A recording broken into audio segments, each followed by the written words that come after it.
Dios te bendiga, bienvenido, bienvenida una vez más a este programa La Biblia leída y explicada. Hoy continuaremos leyendo el Evangelio según San Mateo capítulo 27 y estaremos leyendo los versículos del 15 hasta el 31 bajo el título Jesús sentenciado a muerte. Pero antes vamos a orar. Padre, gracias te damos, Señor, por un día más de vida, por una oportunidad que nos da, Señor, de leer tu palabra, de aprender de ella. Te ruego en el nombre de Jesús, Señor, que tú pongas, Señor, tus ideas, tus pensamientos, tus palabras en mi boca y abras los corazones, Señor, de todo aquel que me escucha para que tu palabra penetre y haga su objetivo en su vida, Padre.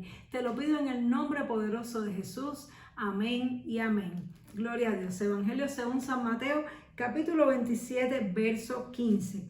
Dice así: Ahora bien, en el día de la fiesta acostumbraba el gobernador soltar al pueblo un preso, el que quisiesen. Y tenían entonces un preso famoso llamado Barrabás. Reunidos pues ellos, les dijo Pilato: ¿A quién queréis que os suelte? ¿A Barrabás o a Jesús llamado el Cristo? Porque sabía que por envidia le habían entregado. Y estando él sentado en el tribunal, su mujer le mandó a decir: No tengas nada que ver con ese justo, porque hoy ha padecido mucho en sueños por causa de él. Pero los principales sacerdotes y los ancianos persuadieron a la multitud que pidiese a Barrabás y que Jesús fuese muerto. Y respondiendo el gobernador les dijo: ¿A cuál de los dos queréis que os suelte? Y ellos dijeron: A Barrabás. Pilato les dijo: ¿Qué pues haré de Jesús llamado el Cristo? Todos le dijeron: sea crucificado. Y el gobernador les dijo: pues qué mal ha hecho. Pero ellos gritaron aún más diciendo: sea crucificado.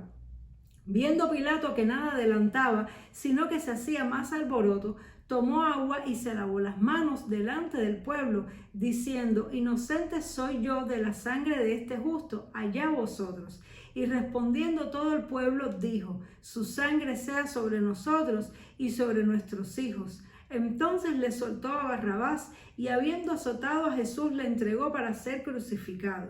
Entonces los soldados del gobernador llevaron a Jesús al pretorio y reuniendo alrededor de él a toda la compañía y desnudándole, le echaron encima un manto de escarlata y pusieron sobre su cabeza una corona tejida de espinas y una caña en su mano derecha, e hincando las rodillas delante de él le escarnecían diciendo: Salve, Rey de los judíos. Y escupiéndole tomaban la caña y le golpeaban en la cabeza. Después de haberle escarnecido, le quitaron el manto, le pusieron sus vestidos y le llevaron para crucificarle. Gloria a Dios. Bueno, es un pasaje largo y lleno de muchos principios espirituales. Primeramente veo aquí que ya se había creado una tradición entre el Imperio Romano y los judíos. Es decir, que producto de los años ya que llevaban de dominación los romanos sobre los judíos, había ya una tradición, una costumbre, y es que cada vez que los judíos tenían su fiesta de la Pascua, que era la fiesta más importante para ellos, los romanos les soltaban a un preso, es decir, el gobernador que estuviera le soltaba a un preso. Y vemos que Pilato, que habíamos visto anteriormente que sabía que Jesús era inocente, que aunque lo querían condenar a muerte, él entendía de que era por envidia y no por nada malo que Jesús había hecho. Entonces Pilato quiso aprovechar esta oportunidad, esta fiesta, para que ellos escogieran soltar a Jesús en lugar del preso que les tocaba soltar. Entonces tomó a este hombre llamado Barrabás,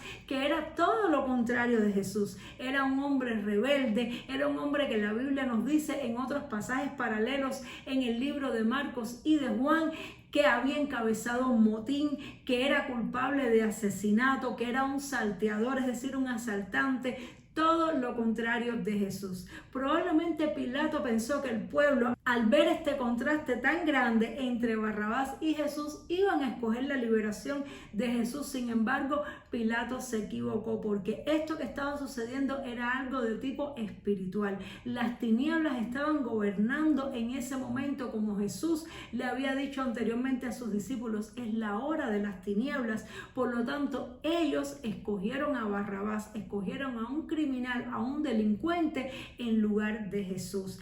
Y Pilato, que además jamás había sido avisado por su mujer que había tenido un sueño, estaba tratando de esquivar su responsabilidad, pues él entendía que no debía darle muerte a Jesús. Él entendía que lo correcto era liberar a Jesús, pero no quería meterse en problemas ni quería provocar una rebelión en el pueblo, ya que todos unánimes querían que él soltara a Jesús. Entonces es cuando Pilato hace este gesto, esta acción tan famosa por el cual se conoce este pasaje aún por personas que no son cristianas.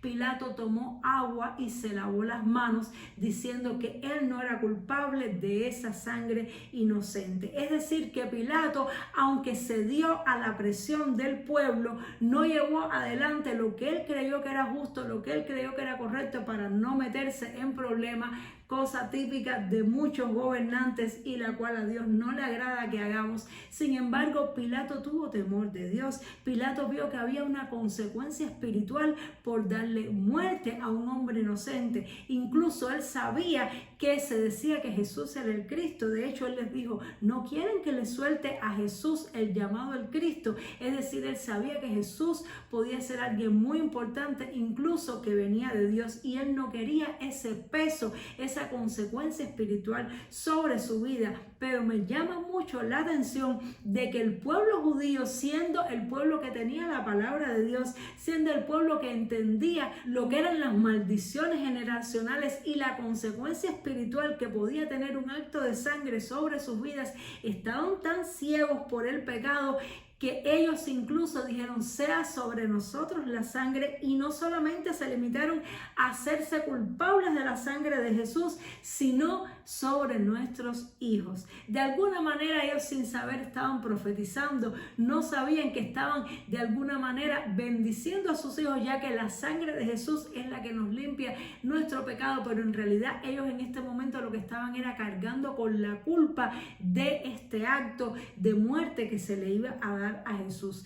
Por eso es muy importante que nosotros como personas revisemos qué han hecho nuestros padres, si han hecho algún pecado fuerte, algún pecado grave nuestros abuelos, y lo confesemos, porque imaginemos qué culpa tendrían los niños y los que aún estaban por nacer de tener que cargar con una maldición por un crimen cometido por sus padres, que ellos no tenían nada que ver, y sus padres, ya siendo ellos pequeños o sin haber nacido, los habían maldecido, y había una repercusión, una consecuencia sobre sus vidas por esta maldición. Qué importante que nosotros revisemos nuestra genética, confesemos cualquier pecado que se vea repetitivo en nuestras vidas, en nuestra familia, le pidamos perdón a Dios para cortar cualquier maldición generacional que nos pueda alcanzar, porque a veces hay cosas malas que no suceden y que no se alcanzan, y que decimos, pero ¿por qué me pasa esto? Y cuando vamos atrás en nuestra genética es por pactos que han hecho nuestros padres con las tinieblas, por brujerías, hechicerías, espíritus de divorcio, de adulterio, espíritus de fornicación, espíritus de homosexualismo que persiguen a las generaciones, porque la acción, los pecados que hacemos hoy tienen repercusión sobre nuestras generaciones, pero Cristo es el fin de toda maldición, y con una confesión y arrepentimiento podemos cortar todos esos lazos que nos atan espiritualmente con nuestras generaciones pasadas. Y vemos entonces así que ellos se entregaron a Jesús, es decir, Pilato tomó la decisión de entregar a Jesús para ser crucificado, es decir, que prefirió ceder a la presión para no meterse en problemas que hacer lo que a él le parecía correcto. Y aquí vemos otro principio espiritual muy importante que tenemos que cuidar. ¿Qué hacemos cuando nos están presionando para que hagamos algo que, si no lo hacemos, nos metemos en problemas, pero sabemos que no es lo correcto, que no es lo justo? Hacemos como Poncio Pilato, que nos lavamos las manos. Es una actitud cobarde, es una actitud que a Dios no le agrada. Dios quiere que seamos consecuentes y firmes en nuestros principios y lo llevemos hasta el final, como lo hizo Jesús, aunque nos cueste todo, incluso la vida. Y por último, me llama la atención mucho en este pasaje el amor de Jesús, el sacrificio de Jesús, cómo Jesús soportó tanta humillación, soportó que que lo compararan con el peor delincuente famoso de aquel momento y que el pueblo por el cual él estaba muriendo lo rechazara a él y escogiera la maldad. Y aún así Jesús estuvo dispuesto a continuar con el plan del Padre, a continuar con el propósito de morir. Jesús los tuvo que perdonar en su corazón porque realmente su pecado era muy grande, pero me llama la atención cómo Jesús pudo hacerlo. Realmente es algo que nuestra mente no es capaz de entender. ¿Cómo pudo soportar que lo vistieran así con ese manto escarlata, que le pusieran esa corona de espinas y se burlaran de él, siendo él anteriormente el rey del universo, habiéndose despojado de toda su deidad y habiendo venido a la tierra por amor, nunca habiendo cometido ningún pecado, solo sanidades, liberaciones, ahora tener que soportar esta humillación? El enemigo evidentemente estaba aprovechando este momento de debilidad para desquitarse con el Padre, para vengarse, para herir el corazón del Padre a través de toda esta humillación, de toda esta vejación. Pero esto también le daba la oportunidad a Jesús de ser obediente, de ser humilde y ser merecedor de la gloria más grande en el universo, porque la Biblia nos enseña que el Cordero que fue inmolado es digno de toda la gloria, de toda la honra. Esta humillación hasta lo sumo que Jesús soportó fue la que le habilitó para que después pudiera ser glorificado por el Padre hasta lo sumo. Y eso nos enseña qué debemos hacer cuando pasamos por humillaciones. A veces queremos defendernos, no queremos sufrir, pero Jesús nos ha dado ejemplo. El que se humilla bajo la mano poderosa de Dios, luego será exaltado. Así que si estás siendo humillado, si estás siendo humillada, piensa que tu humillación no es más grande que la que soportó Jesús, y piensa que una vez que pases por tu proceso, Dios te va a exaltar y te va a glorificar.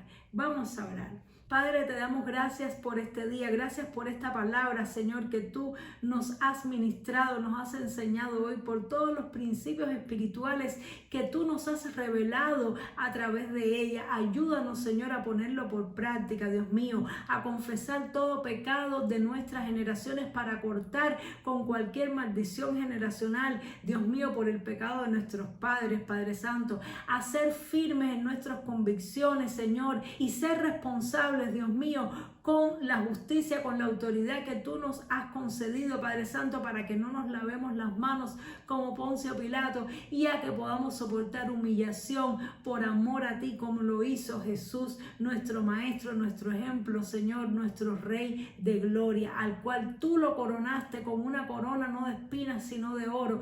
Tú lo exaltaste hasta lo sumo, Señor. Gracias te damos por todo lo que hemos aprendido hoy, en el nombre poderoso de Jesús. Amén y amén. Gloria sea al Señor. Dios te bendiga mucho. Espero que esta palabra te haya edificado, te haya alimentado, y nos vemos, Dios mediante, en el siguiente programa para seguir estudiando la palabra de Dios. Chao.